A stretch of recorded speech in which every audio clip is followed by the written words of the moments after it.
My son-in-law punched me in the face. My own daughter dragged me out by my hair, all because I said no to giving them $3 million. I sat on the curb, bleeding, shivering, and wondering when my child became someone I no longer recognized. But what they didn't know was that I had already prepared for this moment. And 1 hour later, everything began to fall apart for them. I moved in with my daughter, April, the week after I turned 71. Not because I couldn't live on my own, not because I needed help climbing stairs or remembering names, but because she said she missed me, said she wanted me closer, said her husband Russell even agreed. At the time, I thought it was love. I didn't realize it was strategy. Their house sat on a quiet street outside Des Moines, with a wide porch and a white swing that never got used. April had decorated the guest room in lilac and ivory, my favorite colors. There were new sheets on the bed. A framed photo of us from her high school graduation sat on the nightstand. I remember standing there, suitcase still in hand, and thinking, maybe this will be good. Maybe this will heal the distance between us. It wasn't like I had nowhere else to go. I had a small apartment 2 towns over. I used to work part-time at the public library, organizing the historical archives and leading genealogy workshops. That work meant something to me. So did the quiet of my own home, my little kitchen, my ceramic owl salt shakers. But April said she missed dinners with me, said she wanted her kids to hear my stories. I believed her. The first week went well. She made me tea each night before bed. Russell asked about my old job. The grandkids sat at my feet while I told them how our ancestors came over from Wales. I felt almost foolish for having doubted her. Then, gradually, small things changed. April started bringing up bills more often. Her voice was light, but the words were weighted. She talked about refinancing, about college savings, about how tight things had gotten. Russell mentioned an opportunity through one of his clients, some real estate fund, high return, low risk. He said it casually over dinner one night while slicing roast chicken. I nodded politely, but something in my chest tightened. A few days later, April came into my room holding a folder. Inside were bank forms, a notarization page, and a printout of my investment account. She sat down beside me on the bed. Her tone was careful. She said they just needed a short-term transfer, said they'd return it within 6 months, said it would help secure their future and the kids. I asked her how she got access to my account information. She smiled, but her eyes didn't. She said she'd always known my passwords, said she needed to check in on me sometimes. That night, I lay awake, staring at the ceiling fan, turning slowly above me. Something had cracked open. I thought about my late husband, how we'd saved for years, bit by bit, never touching the principal. I thought about the time I loaned April $2,000 to fix her transmission, and how she never paid it back. I realized I had moved into a house where love came with conditions. By the end of that second week, I stopped leaving my bedroom door unlocked at night. Looking back now, I wonder if any of you have ever felt that shift too, when a hug becomes a transaction, when kindness turns into currency. If you've ever trusted someone so much that you moved into their home only to feel the walls close in, then you know what I mean. And if you haven't yet, stay with me, because what happened next would split everything wide open. And once that curtain got pulled back, there was no pretending anymore. Not for me, not for them, not for anyone. By the start of the third week, things shifted from subtle to obvious. I noticed it first with the grocery receipts. I always offered to pay for what I used: milk, bread, my special chamomile tea. But one afternoon, April left a receipt on the counter, circled items in red ink, and wrote a total beside it. Then she added a sticky note. Your share. Thanks. No greeting, no smiley face, just a number. Later that evening, she handed me a printed breakdown of the monthly utilities, highlighted, organized into columns. She pointed to my name at the bottom and said with a calm voice that fairness keeps things clear. That's how families stay strong. Russell didn't speak much that night, but he did nod in agreement while scrolling on his phone. I didn't argue. I walked upstairs with the paper in hand, sat on the edge of my bed, and stared at the math. The total wasn't outrageous, but the message was louder than the number. They didn't want a mother in their home. They wanted a tenant. A few days later, I found Russell in the kitchen flipping through a small black notebook. When I entered, he closed it too fast. He set it on the counter and smiled like nothing happened. Later that night, when they were out, I checked the drawer where I kept my personal folder. It was slightly out of place. The tabs had been shifted. Some of the documents weren't where I last left them. I didn't need proof to know. I had seen enough over the years to trust my instincts. Something was unfolding behind my back. The next morning over breakfast, April casually brought up estate planning. She asked if I had ever considered simplifying my accounts, said she read that joint accounts were easier for emergencies. Then she mentioned her friend's mother who had put everything in a trust for her kids, so there were no questions later. I didn't respond. She kept talking. She said it wasn't about money, it was about clarity, about preparing for the future, about peace of mind. Russell added that he could help with paperwork if needed. He'd done it for clients. He had templates. He could make the process smooth. I looked down at my cereal. The milk had gone warm. The spoon felt heavy in my hand. That same afternoon, I called my financial advisor from my car. I didn't want to speak inside the house. I told him to set alerts on all transfers, block any changes, and flag activity from unknown IPs. He asked if everything was okay. I said it was a precaution, just in case. By the end of that week, April handed me a packet of documents. She said she had gone ahead and drafted a sample transfer of authority just to get the ball rolling. Her tone was casual, like she was offering me a cookie recipe. Her eyes, though, stayed fixed on mine a beat too long. I didn't open the packet. I set it aside and asked her how the kids were doing in school. She didn't push further. But 2 days later, Russell brought it up again. This time, while we were alone in the garage, he said April was just trying to help, that I was lucky to have a daughter who cared so much. Then he said, with a smile too smooth, that money only creates drama when people get secretive. I stepped around him, walked back inside, and locked my bedroom door behind me.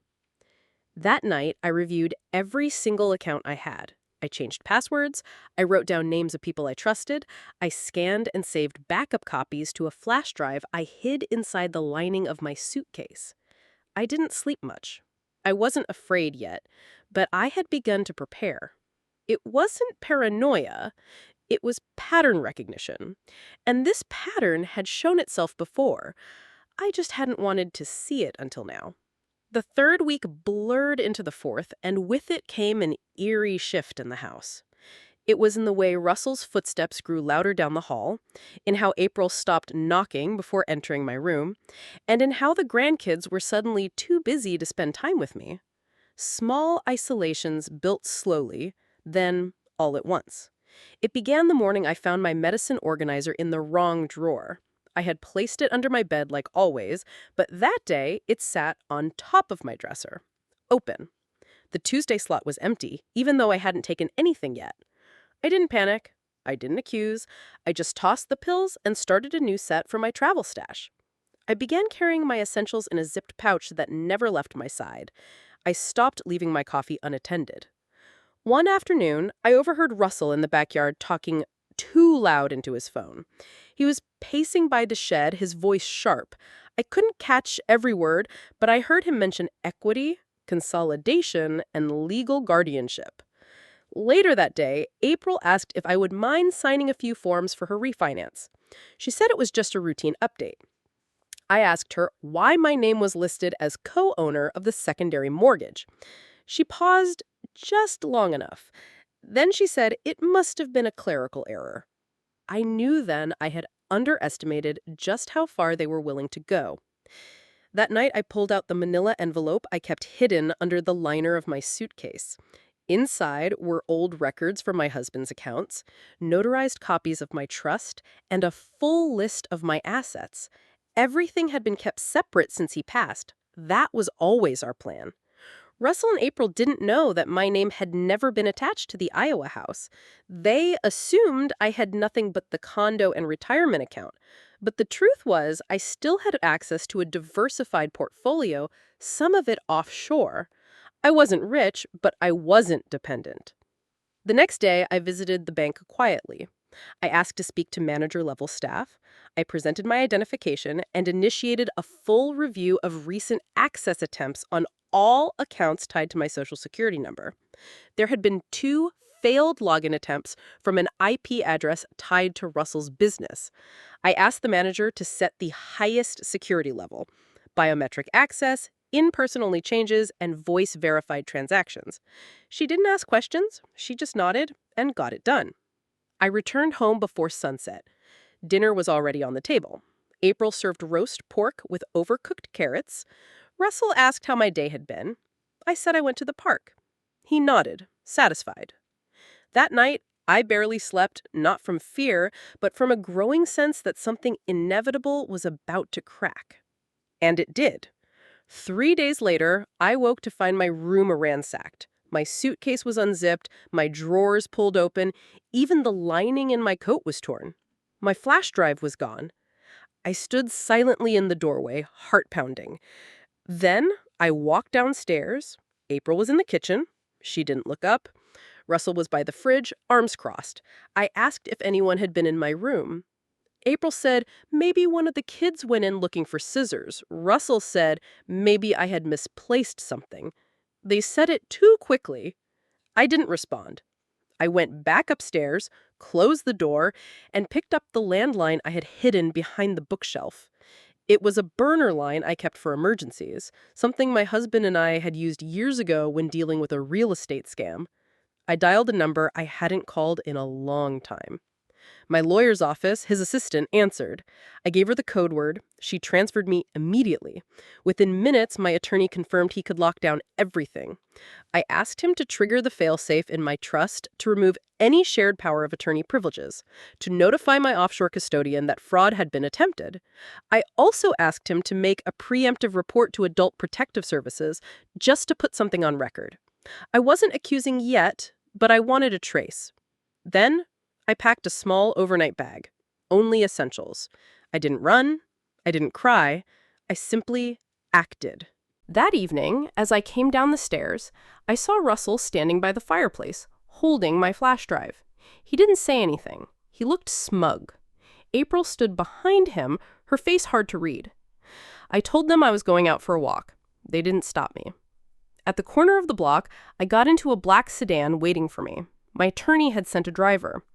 We drove straight to a safe location I had arranged years ago, a small house in Ames deeded in the name of an old college friend who owed me a favor. The next day, I froze all joint assets, placed a fraud alert, transferred everything into a protected, irrevocable trust, and for the first time in weeks, I slept. Not deeply, but without looking over my shoulder. The silence in the safe house was different. It didn't echo like the big house. It wrapped around me like a warm coat. For the first time in weeks, I could hear my own breath again. I sat at the kitchen table that evening with a cup of peppermint tea, looking at the stack of documents my lawyer had sent over. Every page had a clear purpose. Every signature I made that night pulled a little piece of my life into my hands. Over the next 3 days, I stayed in that quiet little house in Ames, with the curtains drawn and the phone silenced. I didn't watch the news. I didn't scroll through anything. I just thought. I thought about how it got this far, how 2 people I had once held as newborns, Russell and April, could turn so calculating, so cold. On the 4th morning, I received an email from the bank. There had been an attempted login using outdated credentials. Then another from my lawyer. He had spoken to the trust administrator. All assets had been moved. The new structure was untouchable, irrevocable. And the successor trustees I had named long ago, 2 women from my reading group, both retired professors, were now legally in charge if anything ever happened to me. That same afternoon, I requested a call with the lead investigator at Adult Protective Services. They had already opened a quiet inquiry, just as a precaution. I gave them everything, every incident, every document, every photo I had discreetly taken of the drawer after it was rifled through. I gave them a timeline down to the hour of when I began noticing the manipulation. I wasn't pressing charges, not yet, but I wanted a record. The officer I spoke with was patient and precise. She didn't offer false comfort, but she did say something I hadn't heard in a long time. She said I had done the right thing. She said I wasn't alone. Later that evening, I drove back to the city. I didn't go to their house. I went to my friend Patrice's home. She greeted me with open arms. No questions, no judgment. Just a hot casserole and a clean guest room. While I was there, I finally allowed myself to feel the weight. The betrayal wasn't just about money. It was about erasure. They hadn't tried to steal my accounts. They had tried to erase my autonomy, replace my legacy with their convenience. But they failed. And that truth held me steady when the letter came. It was a printed notice from a law firm representing Russell and April. The tone was sterile. They expressed concern over my sudden disappearance and requested a voluntary meeting to discuss a revised estate structure. They claimed I might be under undue influence, that others might be coercing me to cut them out. They referenced my age, my recent confusion. I handed the letter to my lawyer. He smiled as he read it, then made a copy, highlighted every loaded phrase, and drafted a reply that was firm but polite. He included proof of my legal capacity, recent cognitive evaluations I had done during a routine physical, and outlined the timeline of events I had already documented. Then, he copied Adult Protective Services and the Federal Oversight Board into the response. The next day, a detective from the Financial Crimes Unit contacted me.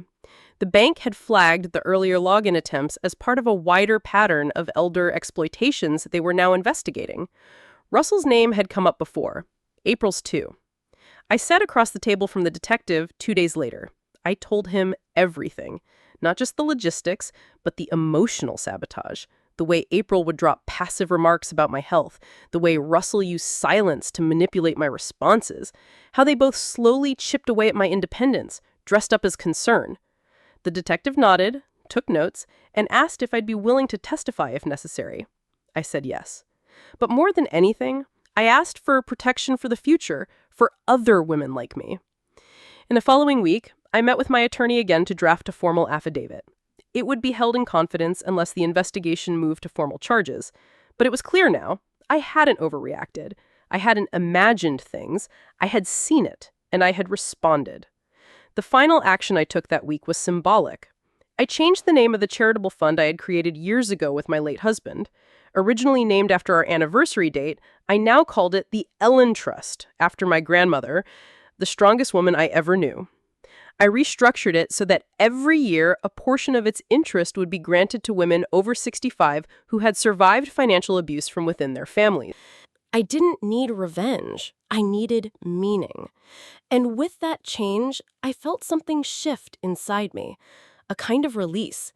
The anchor didn't vanish, but it stopped burning. By the end of the month, I had officially relocated.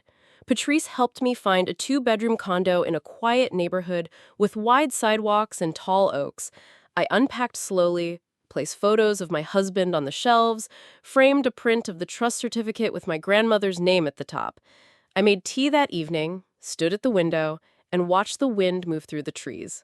I had lost a family, yes, but I had also reclaimed something I didn't know I was missing. Myself. Understood. I will now begin writing Chapter 5, directly into this conversation window, following all of your formatting and stylistic guidelines. The chapter will be approximately 980 words in American English, with a consistent, emotionally resonant narrative tone. Please give me a few moments to write it for you. 2 weeks passed. I kept to myself, living quietly in the condo Patrice helped me find. No social media, no phone calls unless necessary. The days were still and healing. I began walking again each morning just before sunrise, with no music in my ears, just the sound of gravel underfoot and the birds waking up. Then came the letter from the probate court. It had been sent to my old address, but redirected by my lawyer. Inside was a petition filed by April and Russell requesting a formal hearing to declare me unfit to manage my estate. They were invoking the Elder Concern Act, claiming I was mentally compromised and being isolated by outside parties for financial gain. The irony would have been amusing if it weren't so cruel. Attached were signed affidavits from two of their friends, people I had met no more than once or twice. They spoke of my confusion, of my supposed forgetfulness, and of an incident at a family barbecue where I allegedly asked the same question 3 times. It was laughable, but it was filed in court, and that meant it was now public record. I met with my attorney again. He didn't flinch. He had expected this. He laid out a plan, clean and calm, just like he always did. We would respond with documentation, my evaluations from Dr. Kirsch, my cognitive assessments, and sworn statements from my financial advisor, 2 neighbors, and 3 members of the church committee I had served on for 6 years. These people had known me far longer and more intimately than Russell or April's planted witnesses. But there was something else, something unexpected. The detective I had met with weeks ago reached out again. They had uncovered surveillance footage, bank cameras, not mine. 2 separate attempts by Russell to access accounts tied to my name, each time using documents that had been flagged as altered. That alone wouldn't result in charges, but paired with the pattern, it built a case. They were preparing to bring it to the district attorney. That same evening, I sat down with Patrice. I told her everything. I hadn't shared all the details before. She listened, didn't interrupt, and then offered me something I hadn't considered. She suggested I write a letter to the court myself, not just a legal response, but a personal one. She said, speak as a woman, not a client. Let the judge hear your voice before they ever see your face. It took me a day to decide. Then I sat down, pen in hand, and wrote longhand first. 4 pages, not just facts, but feelings. I wrote about my childhood, about raising April, about her curiosity, her laughter. I wrote about the moment I realized she had changed. I described the silence between us that grew louder over the years, and I explained in simple terms that protecting myself was not cruelty. It was clarity, and it had come far too late. My attorney typed it up for the court. It was added to the response packet along with supporting documents. The hearing was scheduled for 3 weeks later. Those 3 weeks passed with a strange stillness, not calm, but suspended. I didn't hear from April or Russell, not a word, but the local papers picked up rumors of the probate filing. It was a small city after all. People whispered, old friends called, most just left voicemails. I didn't return them. Not yet. On the morning of the hearing, I wore a navy suit I hadn't touched since my husband's funeral. I brushed my hair smooth and pinned it back. I carried no bag, only a folder with my name on it and a heart that had learned not to shake. Courtrooms are colder than they look. I sat beside my attorney. Russell and April were on the other side. April wouldn't look at me. Russell did just once and then turned away. The judge entered. The hearing began. Their attorney spoke first. He painted me as disconnected, volatile, prey to manipulation. He used words like isolated, withdrawn, emotionally unstable. Then he introduced their witnesses, the same 2 people from before. They spoke in vague terms, heard from someone else, saw something once. Then came our turn. My attorney introduced the evaluations, the statements, the timeline. He walked through the pattern of control and coercion, then placed the letter I wrote on the record. The judge read it silently at the bench. When she looked up, she said only this, that it was rare in her courtroom to see such clarity from someone being accused of incapacity. The judge dismissed the position without delay. She called the filing not just unfounded, but an abusive process. She referred the matter for further review. We walked out without a word to Russell or April. There was nothing left to say. Back home, I made tea and sat on the balcony for the first time. The sky was wide, pale gold. The air smelled like rain.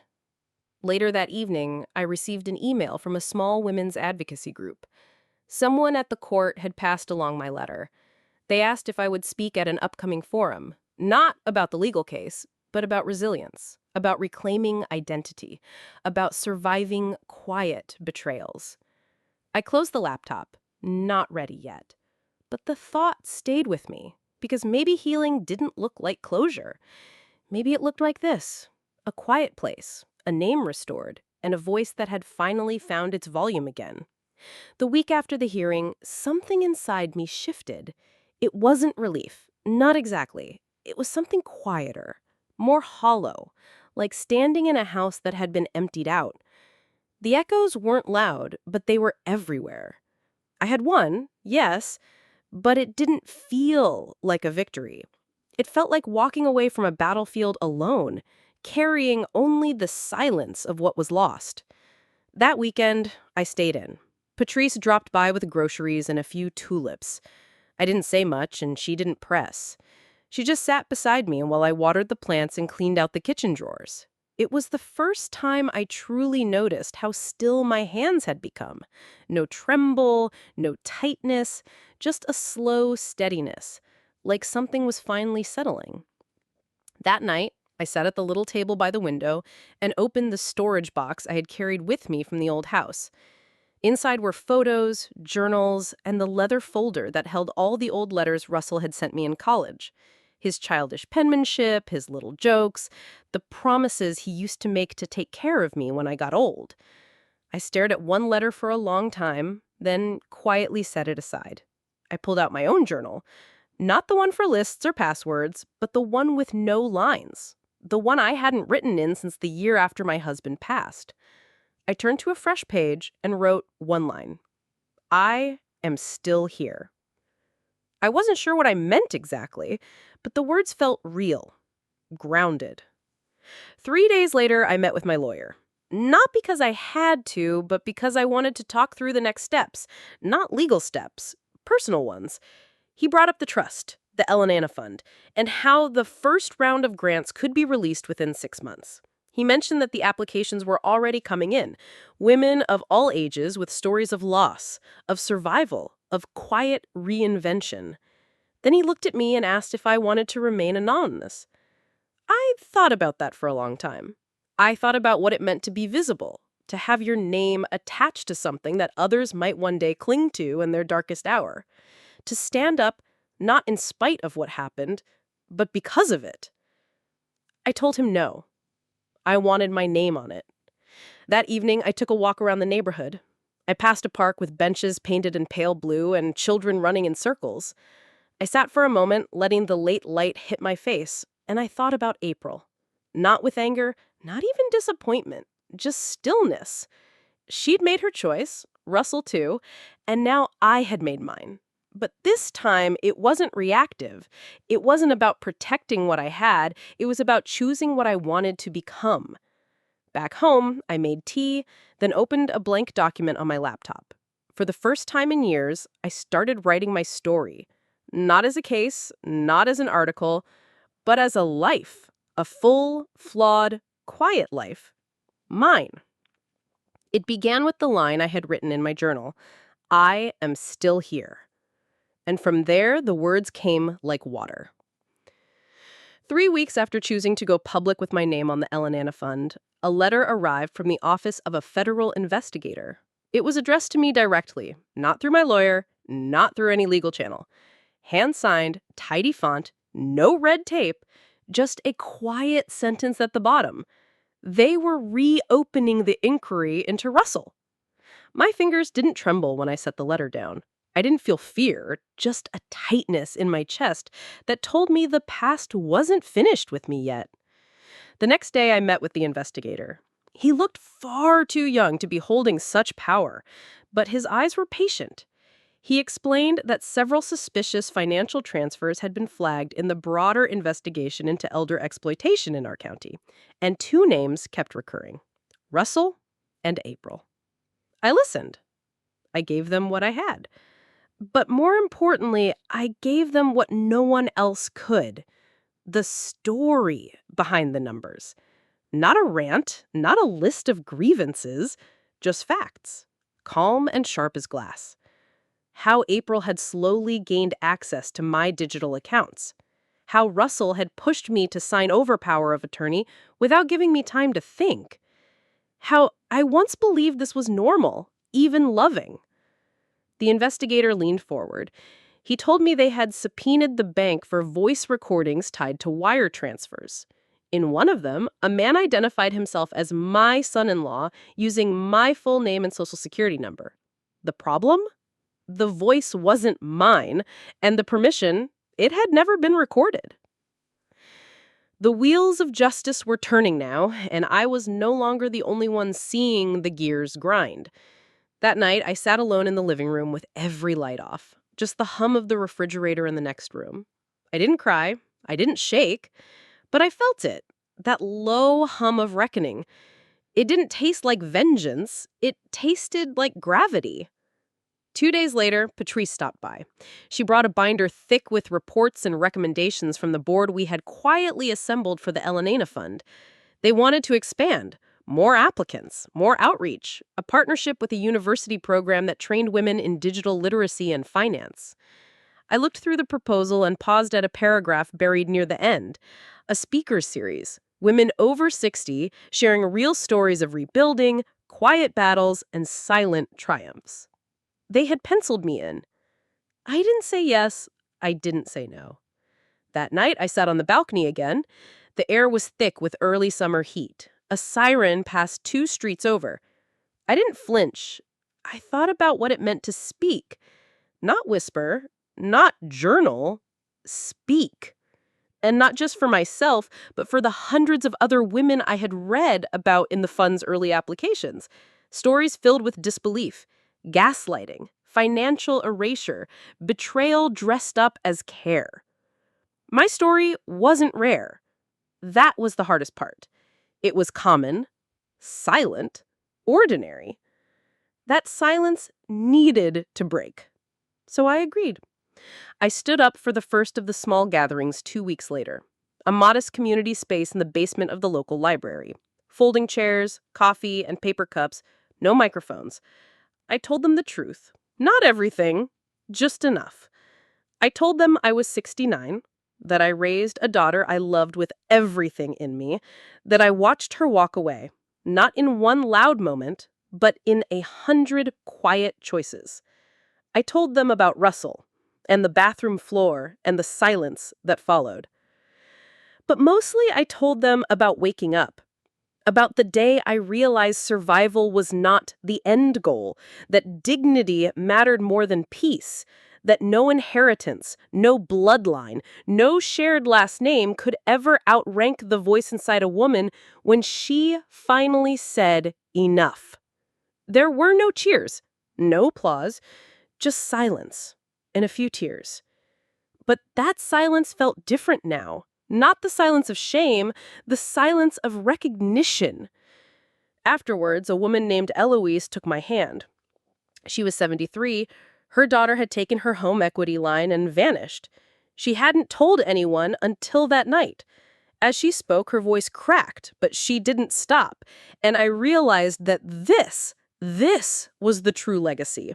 Not the fund, not the courtroom victory, not even the name I had cleared. It was the simple fact that somewhere in that room, a woman had breathed a little easier because I had spoken first. By late summer, the name Elena Fund had started to circle quietly through nonprofit spaces and retirement communities. Nothing flashy, just quiet momentum. I never intended it to become big, but sometimes when you plant something honest, it grows. I had agreed to speak again, this time at a women's center in Greenville, about 40 minutes from my place. They had printed little flyers, just my name, a time, and a title I hadn't chosen. Speaking Through Silence. The title sat heavy in my chest the whole drive there. The room was warm when I arrived. Fluorescent lights, coffee already brewing. I sat in the back while the organizers checked the seating. I didn't wear anything special, just a blue knit top, cotton slacks, and the silver watch Russell had given me in 1984. Funny how I still wore it. Not for the sentiment, just because it told time well. When it was time to speak, I didn't rehearse. I simply stepped forward and told the truth again, a different shade of it. This time I spoke more about what came after, about what it felt like to sit in your own home again without waiting for footsteps to come up behind you. about learning how to cook for one and not feel pitied, about paying your own bills and feeling grateful for the quiet click of confirmation. I saw a few women nod. One reached for her purse to dab her eyes. Afterward, a woman with salt and pepper hair asked if she could walk me to my car. Her name was Judy, 71. Her story unfolded slowly, but I recognized the rhythm. A daughter who took over her finances, a son-in-law who handled the paperwork, and suddenly she couldn't access her own checking account. She whispered that she had no one else to tell. So I gave her the number, not mine, the center's, and told her to call in the morning. They had volunteers trained for exactly this. She held the paper like it was a lifeline. That night, I couldn't sleep. Not from nerves, from something else. It was the weight of it all. The stories piling up like fallen leaves, each one rustling with the same ache. There was no end to them, and for the first time, I wondered if I was strong enough to keep holding space for them. The next morning, I made oatmeal and stared out the kitchen window. The air was still, too. I could feel something shifting again, but I couldn't name it. 2 days later, my lawyer called. The federal investigation had moved forward. Charges were being finalized. There were multiple counts: identity theft, elder abuse, financial coercion. Russell's name was listed. So was April's. The news didn't shock me, but it still stung. The part that caught me off guard was the press request. A journalist from a respected outlet had been following the fund's development. They wanted to feature the Ellenena Fund in a national story about financial abuse against seniors. They asked if I would go on record fully. I said I needed a day. I walked for hours through streets I hadn't seen in years, past the post office, the old community theater, a bakery that now sold vegan muffins and lavender tea. The world had changed so much, and I had spent years just trying to survive inside of it. But now I was standing in it, and maybe it was time to stop hiding. So I agreed. The article came out a week later. My name, my face, a photo of me standing in front of the library after one of the talks. Sunlight catching the edge of my hair. The headline was simple: She spoke up. There were no angry calls from April, no letters from Russell, just silence. But not the kind that haunted. This silence felt earned. The following week, a young woman from a local university reached out. She was studying nonprofit leadership and wanted to intern with the Ellenena Fund. She said her grandmother had been one of the first women to apply and had cried reading the acceptance letter. She said she wanted to help other women feel the seen. I told her yes, not just because we needed help, but because I saw something in her, a continuity, proof that what we were building wasn't about me. It was bigger. That afternoon, as I filed grant paperwork and updated budgets, I realized something. I hadn't thought about Russell or April in hours. Not from fear, not from pain, just hadn't thought of them. They had finally stopped living in my head, and that, more than any court decision or headline, felt like the real beginning. The day the letter arrived, I had just come back from the hardware store with a new light bulb and a bottle of vinegar. I saw the envelope sitting on the porch table, out of place, cream-colored and thick. No return address, just my name, written in sharp, deliberate handwriting. I knew that script. It was April's. My fingers didn't tremble. I just opened it. Inside was a single page. It wasn't long, a few sentences at most. She said she'd heard about the Ellenena Fund, that she'd seen my picture on the article, and that Russell had told her they had made mistakes. That now they wanted to make peace. That they would like to meet for dinner, just a quiet evening, just to talk. She had included a location, a restaurant in a part of town I hadn't been to in years, not far from the courthouse, actually. The timing was casual. Friday, 7. I placed the letter down and went to boil water. I didn't need time to decide. I wasn't going, but I didn't tear it up either. I let it sit for 2 full days untouched next to the kitchen clock. I suppose I wanted to understand why I wasn't angry anymore, why the invitation didn't sting, why the silence inside me felt so firm. By Friday afternoon, I had forgotten the letter completely. It wasn't until the sun began to fall and I saw the light outside shift to that strange gold hue that I remembered. 7 o'clock. And then at 7:30, my phone rang. Unknown number. I let it go to voicemail. Then it rang again and again. Finally, I picked up. It was a nurse from the emergency room. April had been admitted with chest pains. Mild, but enough to trigger a workup. They had found her number listed as next of kin. She had written my name.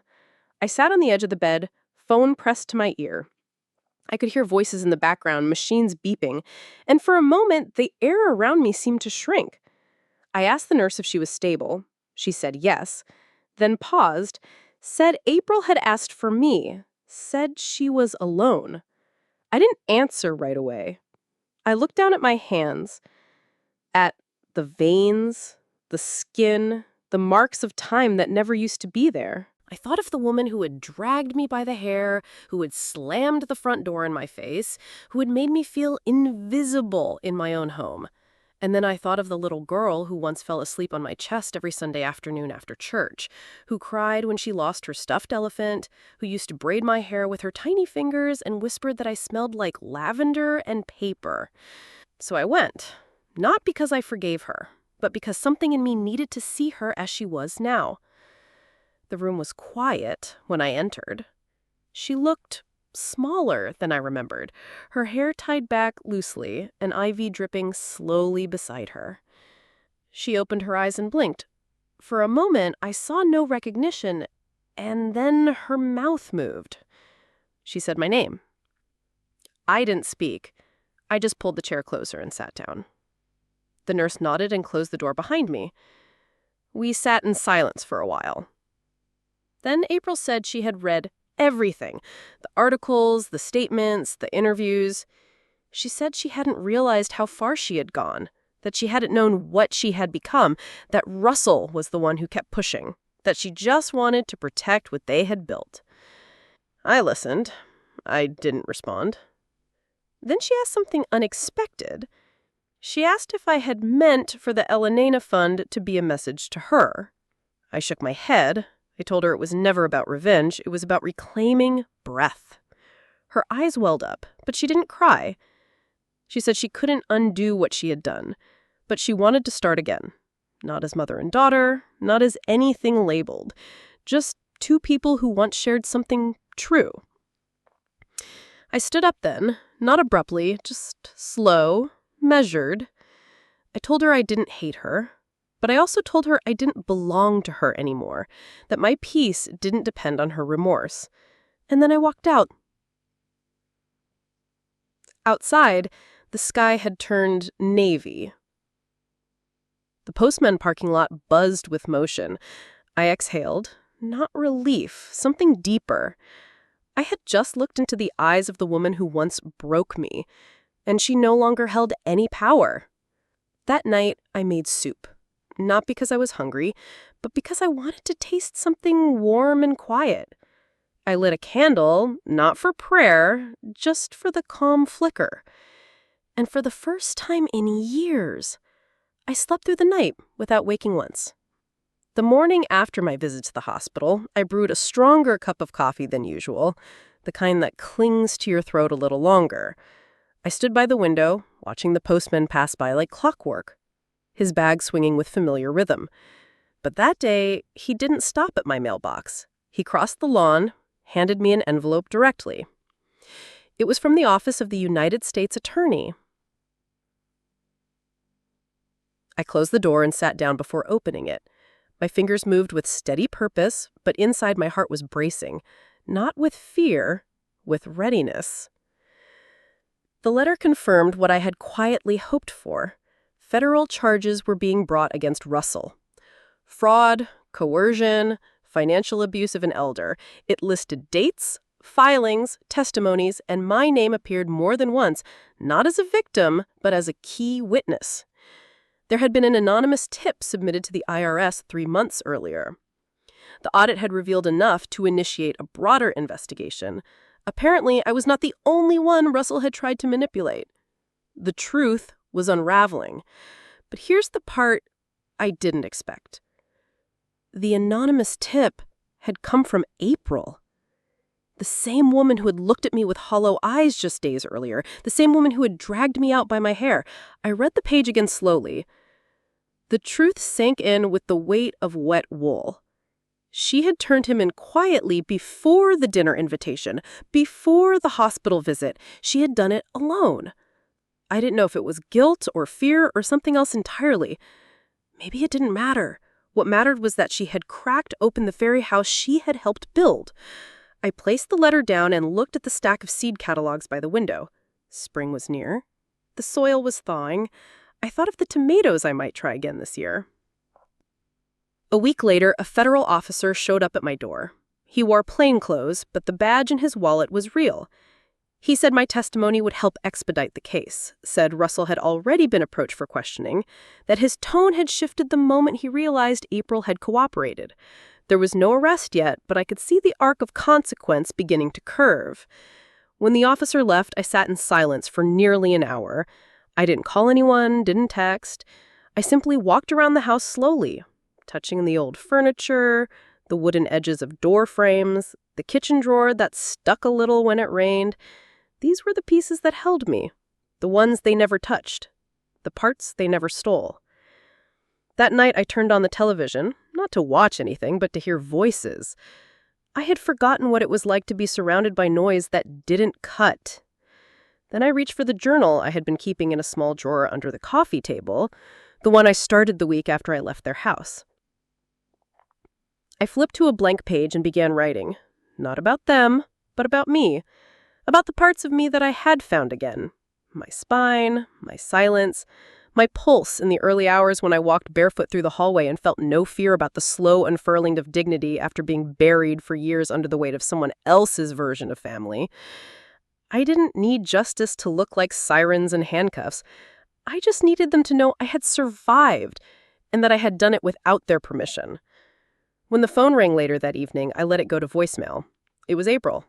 Her voice was low. She said Russell had left the house, that federal agents had come earlier that day, that he had packed a suitcase and slammed the door without looking back. She said she didn't know where he went. Then she said she was sorry again. But it didn't sound like an apology this time. It sounded like release. I didn't return the call. Instead, I stood up, walked outside, and breathed in the air.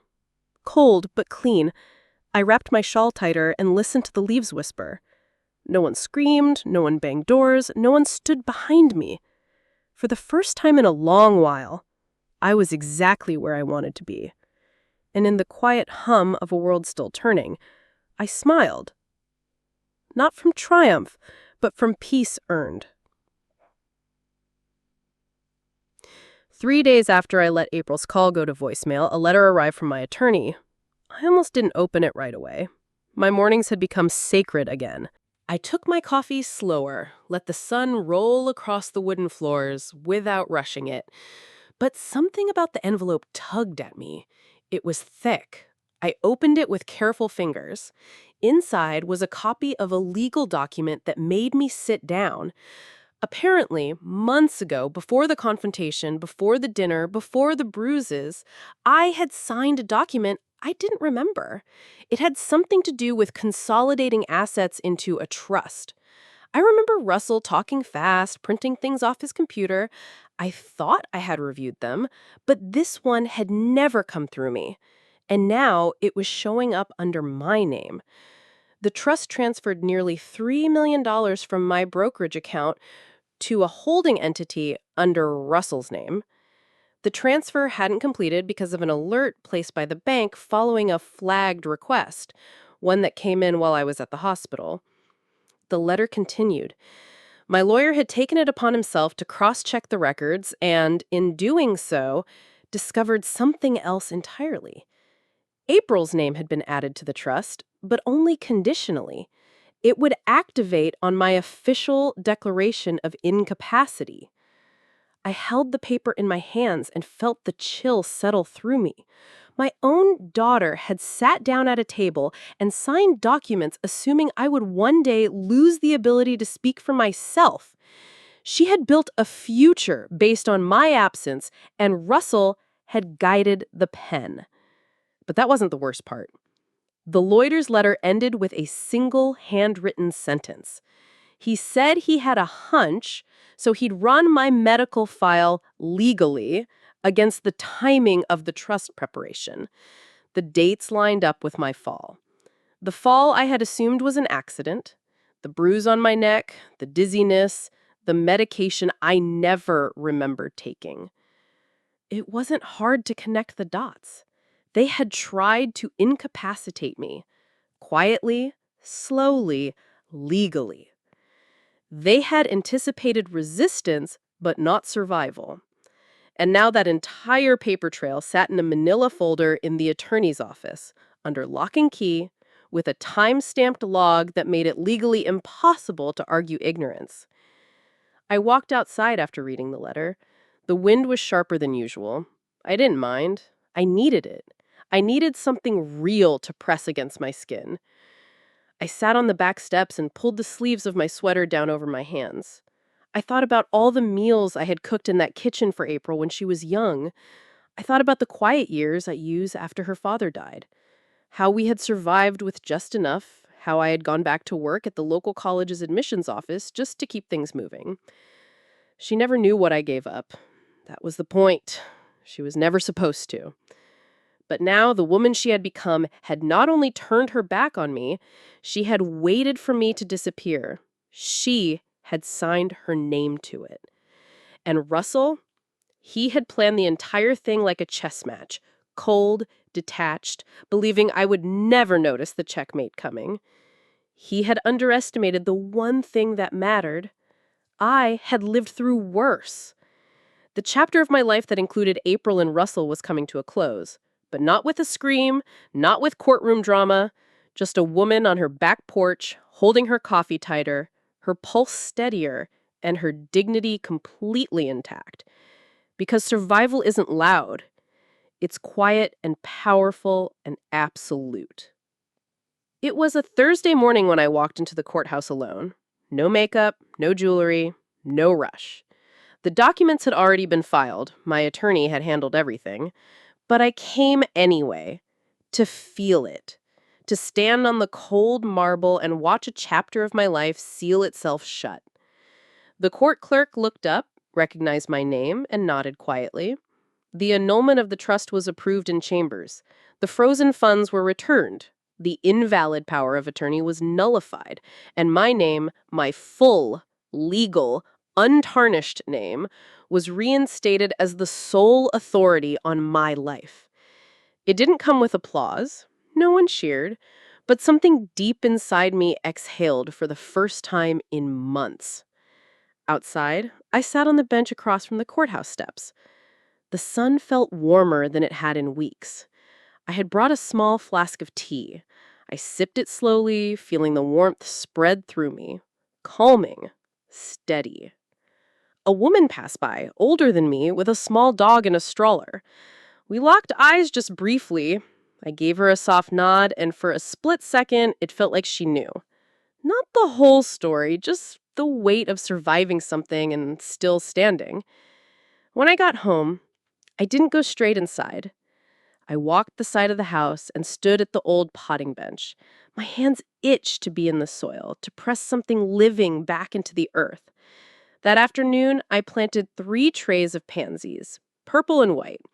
Hardy little things. They don't look like much at first, but they last through frost. They come back even after the cold tries to wipe them out. A week later, Russell called. I let it ring. He left a voicemail. His voice was lower than usual. Said he was sorry, said April wanted to talk, said they had made mistakes. I deleted it. A few days after that, an envelope arrived. No return address, just my name. Inside was a photo.